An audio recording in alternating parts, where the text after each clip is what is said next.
नाशिकमधील अनेक नामवंत उद्योजक, डॉक्टर्स आणि मॉडेलिंग क्षेत्रातील संबंधित व्यक्तींची व्हॉट्सअॅप हॅक झाल्याची तक्रार पुढे येते।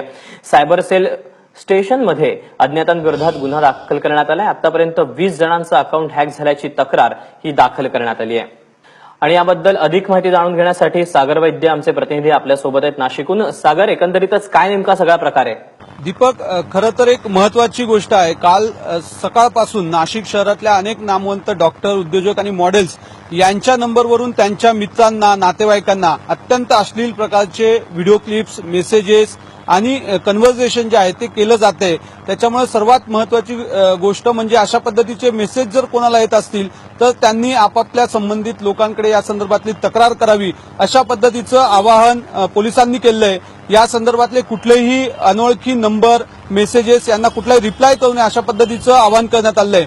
नेमकं काय घडलंय, तक्रारदार माझ्यासोबत आता आपण त्यांच्याशी बोलू। डॉक्टर मनीषा रौंदळ आहेत, डॉक्टर सारिका देवरे सुद्धा आहेत। मनीषा मॅडम, नेमकं काय झालं होतं, कशा पद्धतीनं हॅक झाला तुमचा व्हॉट्सअप? नमस्कार।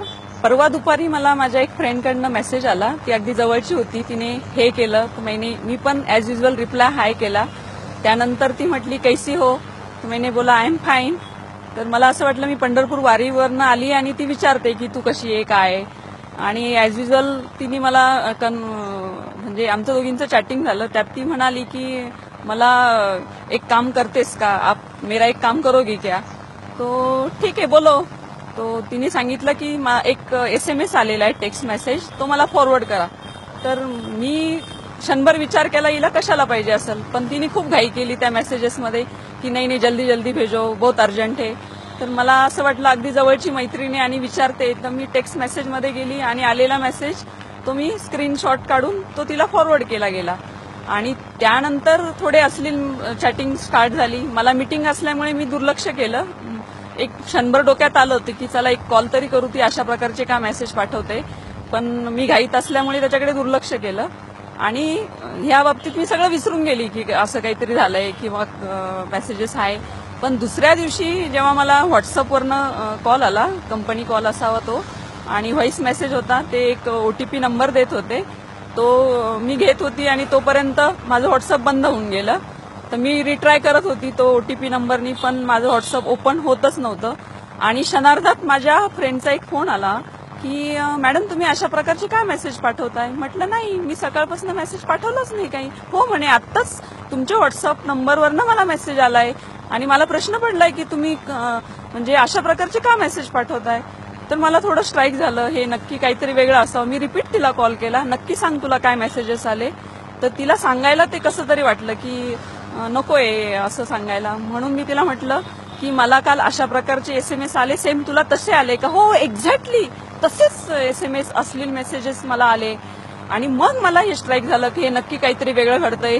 आणि मी ज्यावेळेस ACP सरांना फोन केला की अशा बाबतीत माझ्याकडनं माझ्या नंबरवरनं दुसऱ्यांना वेगळा मेसेज जातोय, आणि बघता बघता अगदी 15-20 माझ्या मैत्रिणींचे, काही सायकल ग्रुपचे, काही डॉक्टर्स फ्रेंडचे फोन यायला लागले की मनीषा काय चाललंय तुझे, काय अशा प्रकारचे मेसेज पाठवते?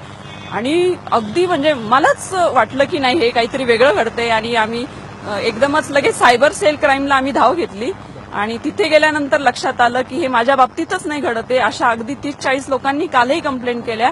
आणि मला असं वाटतं की माझ्या बाबतीत जे घडलंय ते इतरांच्या बाबतीत नाही घडावं, म्हणून प्रत्येकाने आपला जो सेल आहे तो मला असं वाटतं की प्रत्येकाने ते प्रायव्हसीमध्ये अपडेट असू द्या। ठीक आहे, सारिका मॅडम तुमचं काय? सर, ह्यांनी जे सांगितलं तसंच माझाही अनुभव आहे की मला एका जवळच्या मैत्रिणीचा व्हॉट्सअप आला, तिने हाय हॅलो केलं, मी हाय हॅलो केलं, मग ती म्हणली अरे तुझे एक लिंक भेजी है, फास्ट मुझे वो लिंक फॉरवर्ड कर। तर मी म्हटलं हिला लिंक माझ्या नंबरवरून मी का पाठवायची, पण तिचा रिप्लाय आला की प्लीज मुझे बहुत अर्जंट है, तू जल्दी भेज। तर मी ती कॉपी पेस्ट करून तिला पाठवली आणि त्याच्यानंतर जे अश्लील आणि घाणेरडे मेसेजेस, जे मी वर्णन करू शकत नाही अशा प्रकारचे SMS यायला लागले। मी त्या मैत्रिणीला फोन केला की अगं तुम्हाला का बरं अशा SMS पाठवतीये? ती म्हटली अगं माझा मोबाईल दुसरं कोणतरी ऑपरेट करते आणि मला स्ट्राईक झालं की माझा मोबाईल हॅक झालाय। त्यानंतर आम्ही सायबर सेल क्राईमला जाऊन यांच्याकडे कंप्लेंट केली आणि बाकीच्या मैत्रिणींना पण वॉर्न केलं की जो तुम्हाला 6 डिजिट व्हॉट्सअप कोड येतोय तो कोणाशी शेअर करू नका, नाहीतर मग सगळ्यांचे मोबाईल पाठोपाठ हॅक होत आहेत। इथे कुठल्याही असोसिएशनचा काही संबंध नाहीये। ते म्हटले की कोणी सायकलिंग किंवा डॉक्टर असं नाही, पण ते प्रत्येक फिमेलला टार्गेट करतायत। आपण बघू शकतोय की किती भयानक अनुभव आहे। माझ्यासोबत संगणक तज्ञ आहेत दीपक, आपण त्यांच्याशी बोलू। विशाल, मला सांगा, हे जे काही अशा पद्धतीने हॅकिंग केलं जाते, कशा पद्धतीने प्रिव्हेंटिव्ह राहिलं पाहिजे लोकांनी? बेसिकली तुम्ही बघाल तर व्हॉट्सअपमध्ये आणखी पण ते OTP आहे, म्हणजे सिक्युरिटी फीचर आहे. पण हे सगळे जे इन्सिडेंट्स होत आहेत ना, याच्यात आपण एकच समजते आपल्याला की थोडा आपण केअरलेसनेस आहे इथं, थोडे कॅज्युअली घेतलेलं आपण. म्हणजे जर अनोळखी किंवा मित्राने जरी तुम्हाला काही लिंक विचारली की तुम्हाला OTP पाहिजे वगैरे, तर we should not share it directly. आपण एकदा व्हेरीफाय तर करायला पाहिजे की हे काय आहे ते.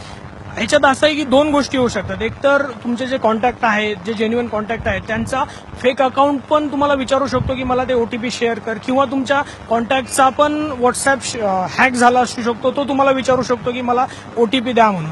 तर बेसिक सिक्युरिटी मेजर हेच घेतलं पाहिजे की तुम्ही तुमचे जे प्रायव्हेट इन्फॉर्मेशन आहे, OTP वगैरे, हे कधीही कोणाशी शेअर नका करू. त्यामुळे व्हॉट्सअप युजर्सची चिंता वाढवणारी खरं तर ही बातमी आहे. नाशिकमधील अनेक नामवंत उद्योजक, डॉक्टर्स आणि मॉडेलिंग क्षेत्रातील संबंधित व्यक्तींची व्हॉट्सअप हॅक झाल्याची तक्रार पुढे येते.